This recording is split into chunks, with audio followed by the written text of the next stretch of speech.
What's good? It's your boy, Czar for Christ. Check this out, man. Yfn Lucci just got sentenced to 20 years. And, it's very sad, but you got to understand the character behind him that brought the judgment. We're going to start off with Psalms 11:5, chapter 11, verse 5, okay? Now, this, he lets you know that he does not rock with people that have violent natures. So your gangster rap, God is not about that at all. It gets deep because God really don't rock with that. Like when I say he's not about that, I'm saying that'd be the fastest way to die. Then that brings me to Isaiah 60, 15. So I'm looking at chapter 60, verse 15, or excuse me, if that's not the one, it's a maybe 66 and 15. It's Isaiah, the book of Isaiah, around the 60 something chapters. Um, the reason I'm saying it's important to avoid getting on the bad side of God with violence is because of this verse here. Because it says, envy not your oppressor and take on none of his ways. Remember, that's deep because think back to the slave days when free men started snitching on the other people. That would be a sin. So where you think like, how is that a sin against them? They're sinning against their fellow man by telling on them when they're being oppressed. So they're helping the oppressor. They're part of the oppressor. So all those people that were doing the sin of snitching on their own man and helping the oppressor, that was a sin. So if they didn't repent, you know the rest. Like that's how serious God is about honoring your fellow man. So we got to keep that in mind going forward. Now, this is unfortunate, but remember, he made the decision to get involved in a life of firearms, a life of violence, a life of product instead of working hard. See, they all take the easy way out, but then when they get the deserving for the easy way out, they want to plead, cry, people want to complain. But where were these people around when they were committing these acts of violence? Where was the individual at that stands beside him when he was out there shooting his gun? You know what I'm saying? It's like a bad kid doing something, and then instead of getting a beating, they want a little hand slap. They want to dictate the punishment, but don't want to be not do the bad. That makes no sense. Don't do it. If you want to dictate the punishment and you're not official, not a lawmaker, then don't do the crime.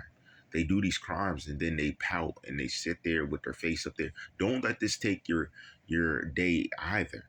He made his decisions when he was spending his money, doing whatever he wanted in life. I wasn't there. You weren't there. See, that's the thing people need to think about. We weren't there when he was having his fun, spending his money. And he wouldn't have bought you nothing. You would have went in the store like, hey, can you buy me that Gucci shirt? He would have laughed at you. Come on now.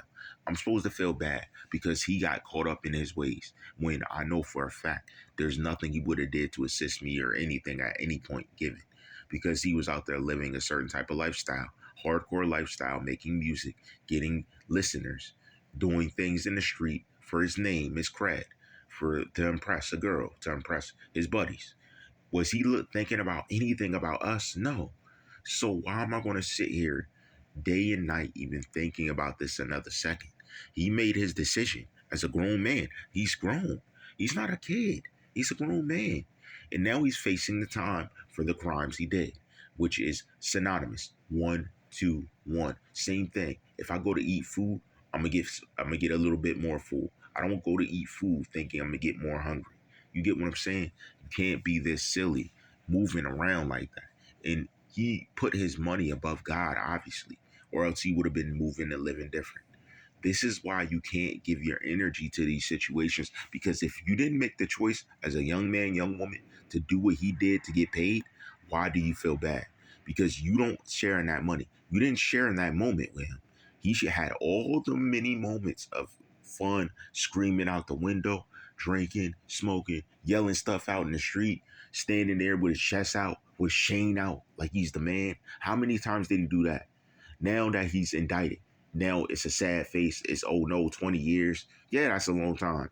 Well, how long were you doing that? See, where's what crazy?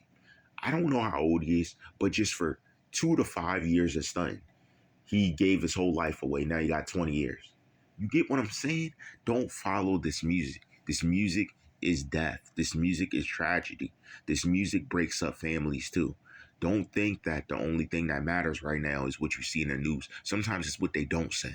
So I'm read the article below. It's not about what they're talking about. It's what they're not talking about. So what brought his character about for him to end up in this situation versus what he really should have been doing? And only thing you can do right now is pray God forgives him and pray he finds God. That's the main thing. That's all we could do for now. I'm not going to sit here crying. I'm not going to sit here feeling bad. He made a lot of bad choices. As a man, you made choices that got you quick money, fast money. When you were spending it fast, you didn't feel bad at all. But only when you get caught. And that's why I don't have really any remorse. Now you got caught. Now you sad. No, sir. You should have been thinking that when you were out there doing those crimes, especially if they involved hurting of innocent people, allegedly. I don't know. I haven't looked at your register. But if it involved hurting innocent people, you really need to pay. Because ultimately, it is not your right to do harm to someone because you need money and you can't be a man, stand up on your 2 feet and get up and go work and get it on your own too. You got to get off others. You got to watch others suffer for you to get paid. Then you need to be in there 20 years. And all I got to say is, sir, guard your rear. Because I'm telling you, you're not big at all. You're a little dude, man. They would pick you up and trapeze you on top of the stall. Like, dog, you you gotta really be careful. Because like, yo, guys, these celebrities be little, fam. They be like dudes you would see out. You're like, dang, he's a midget. Like, they be that short. And you're like, dang. Like, you be like, dang, what makes them strong in their city? It's their name. It's their clout. It's their affiliation. It's not always the person. Oh, they're not always dangerous just because anybody pick a gun up and shoot it. I pick a gun up and shoot it. Are they going to say he's gangster because I grabbed the gun and shoot it? Come on now. Anybody pick a gun up and shoot him. It takes a man to use peace to govern their ways and to maneuver. And then, of course, through God, when you're serving God, he'll give you what you need to know in times of crisis. He'll give you the skills you need in times of concern. Because that's how God grows. That's how God works for his children. That's how the Most High God moves, period. Okay? Let's get that straight. You know how I rock. All rights reserved.